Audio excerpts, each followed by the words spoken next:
Многие айтишники уехали из этого, многие граждане нашей страны покинули страну ровно с того, что начинается история с доносами вновь. Давай еще раз. В чем босс? Мне вообще не интересно, как эти все люди, как их зовут, кто они такие, что они поют. Я о них знать ничего не знаю.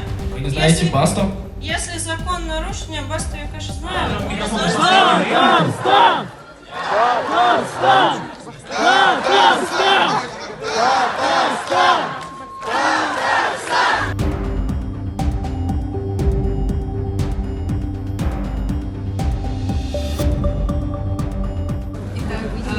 Екатерина, здравствуйте, очень рада.